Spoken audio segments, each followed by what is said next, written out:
Thank you, Jessica. Stephanie and Sherry have joined me this morning to address a topic that can be hard to talk about, but it's very important that it is talked about. You want to explain to me why it's important to you to be an advocate under the circumstances for safe spaces and suicide prevention? Well, we found that a lot of people don't want to talk about suicide. It's sad, it's scary, not a topic that people want to discuss. Right. But silence is not going to stop it. And it's been found that if you do talk about it in an open, responsible manner, that it can prevent. And these kids are not going to decide, hey, I've talked about it, now I'm going to try it. There's a proven fact that does not happen. And it will give the kids an idea of what to look for with their friends and might be able to point them in the right direction, get them help.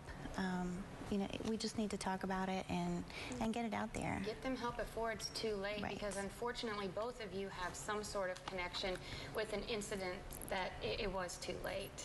Is that right? Can you briefly... That's true. We both actually suffered losses in the month of September, which prompted, our media. And I think that for me personally, there was so much guilt and shame the first years.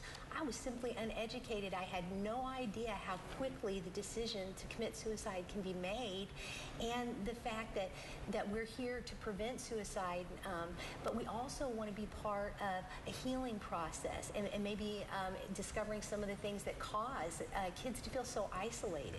Okay, so Safe Spaces has been formed. When did that start? When did you decide to spearhead this? We started earlier this year. We are trying to kind of get into the high school, middle schools, and get a program started there. And we've got a group of young people in the high school right now that are trying to get a group started. They've got a committee formed. And we just want to open it up to middle school, high school students, and let everybody know they've got a safe place to come if they need to talk. Bullying, depression, anxiety, all these things that our kids are going through right now that we don't really think about. And it's just important to have these talks with your kids and know what's going on in their life. Okay, so parents can seek Parents, help yes. from you also. And there's an event coming up that Safe Spaces is involved in, is that correct? Yes, we are having the 5th quarter tailgate party, and it'll be Friday after the football game. This the Friday. Fulton Horton, Okay. They're playing North Callaway, so it'll be a big game, lots of people there. So it's at Mosier's parking lot. Roger Mosier's let us use his parking lot, and we'll have free hot dogs and chips and water, cookies, stuff like that. And so it's free to all students, and we hope to see a lot of them there. All right, well, thank you, ladies, for putting all this together.